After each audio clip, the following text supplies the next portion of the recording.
สวัสดีครับยินดีต้อนรับทุกท่านครับเข้าสู่ช่องรถดำซิ่งดินด่วนครับ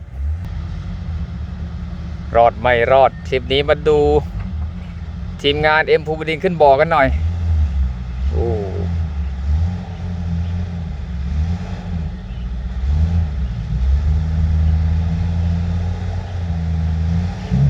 สโลโมชั่นครับ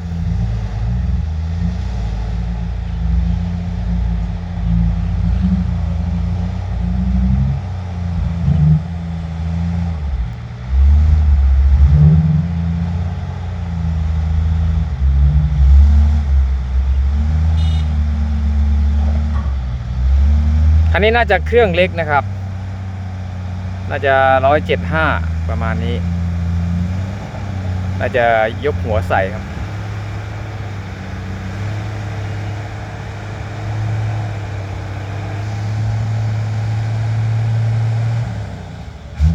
โอ้ยสับสองเลยเหรอ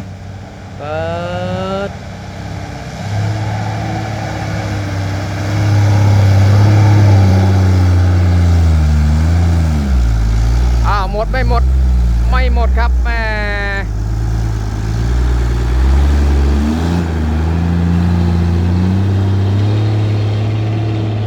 แจ๋ว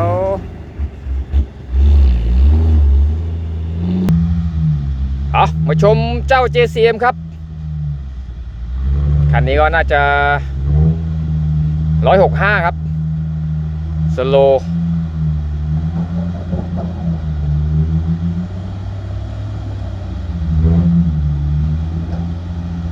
สายควันครับคันนี้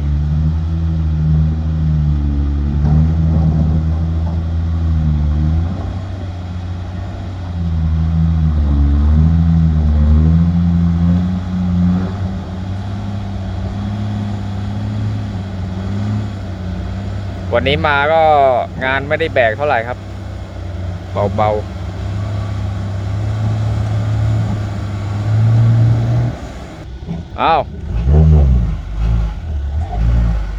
ขึ้นเกียร์อะไรได้เลย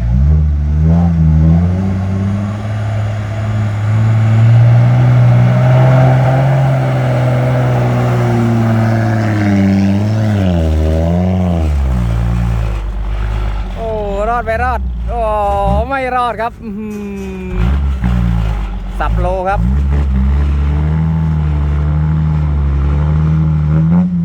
คนขับโหดจัดครับโอ้นี่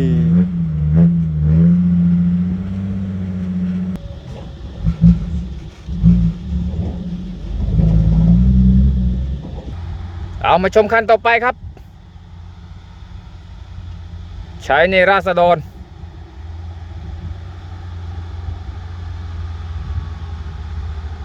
เทสุดครับคันนี้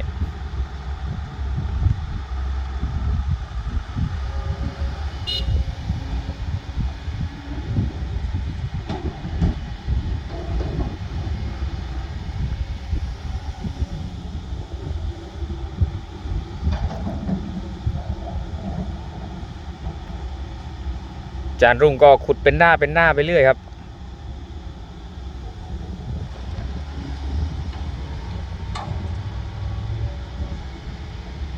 มาลูกเป๊ะ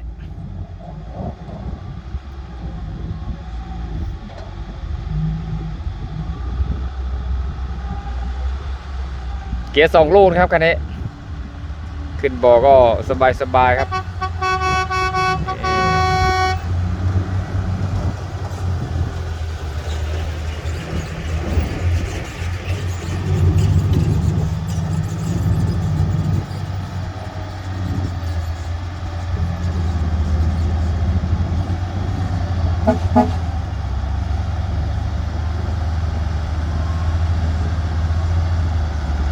รอจัดครับ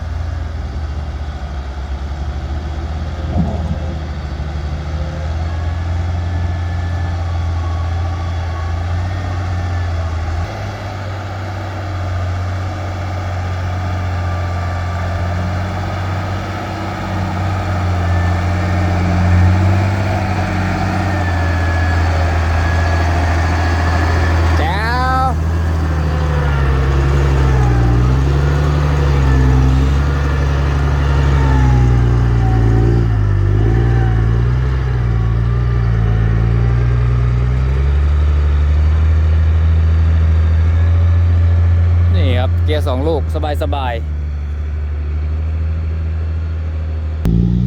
รอชมพลังโบครับตัวนี้น่าจะเป็น200เกาะโบ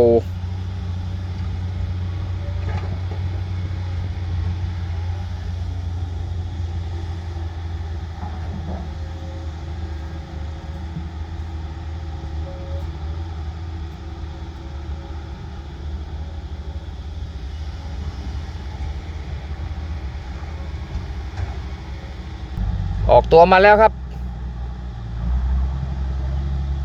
น้องฝุ่นหลังหายไปไหนนอกลูกแพะ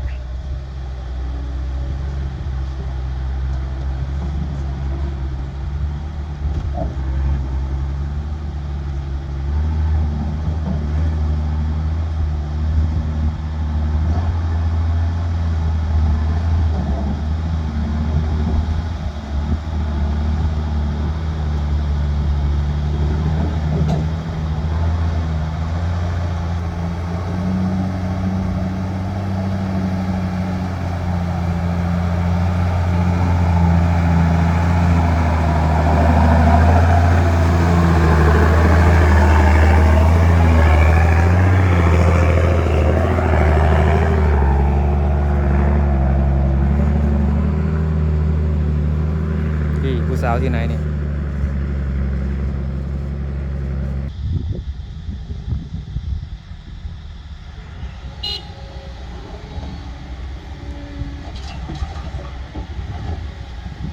คันนี้ก็น่าจะ200เหมือนกันครับ200เทอร์โบก็น่าจะอยู่ที่ประมาณ220หรือเปล่า225ประมาณนี้ครับ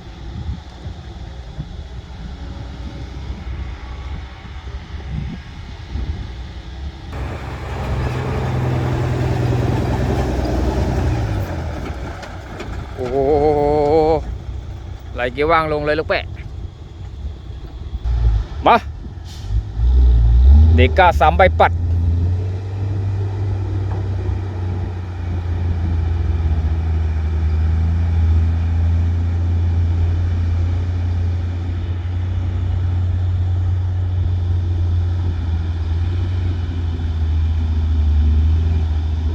มาแบบเนิบๆครับ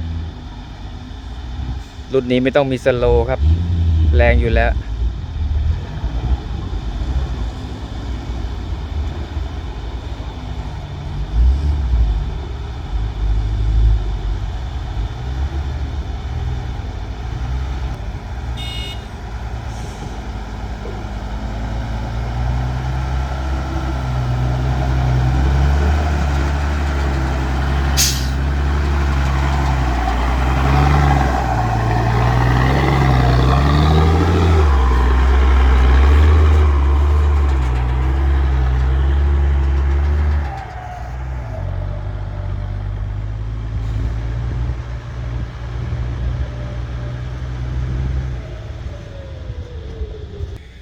สระลูกนี้นี่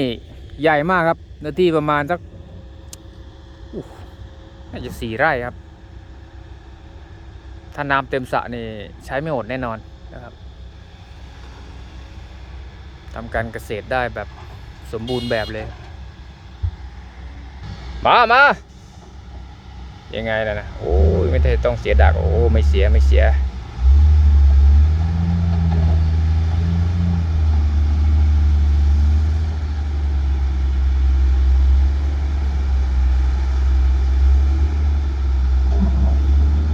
เหมือนรถจะทิ้งช่วงกันนะที่เทจมหรือเปล่า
สาวตูดใหญ่แท้ตบหน่อยสิตบตูดหน่อยดังดีแท้ตบเด้อ พี่ยังไม่ตกเลย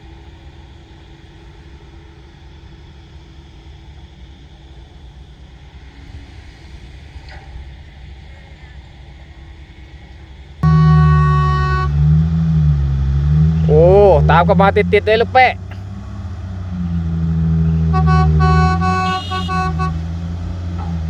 เปิดแต่ทั้งวันเลยครับ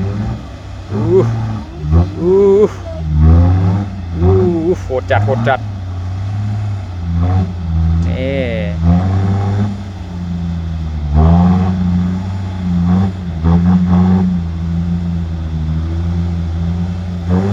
สงสัยคันเร่งอ่อนครับคันนี้นี่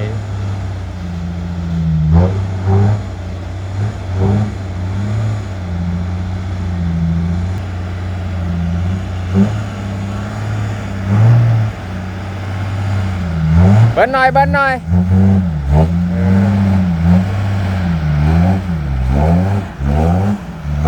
ถอนต่อหน่อยถอนต่อหน่อย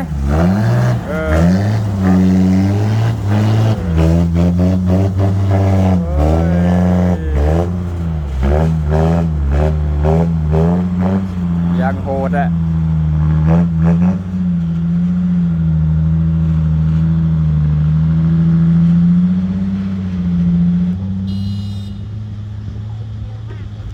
เกี่ยววางเลยลูกแปะ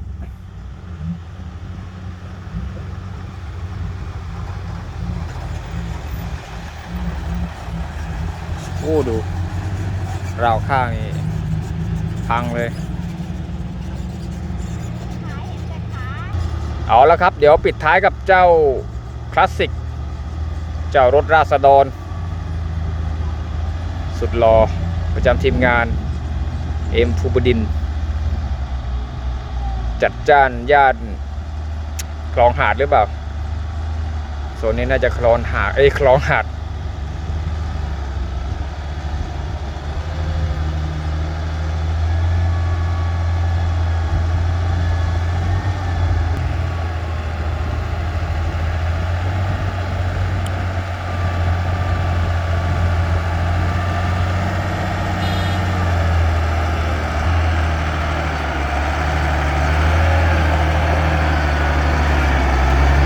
ยกล้อหน่อยยกล้อหน่อย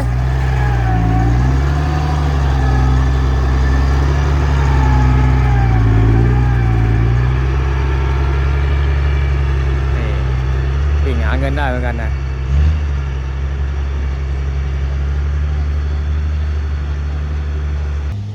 คลิปนี้ก็บ๊ายบายสวัสดีครับเจอกันใหม่คลิปหน้าครับขอบคุณที่ติดตามรับชมครับผม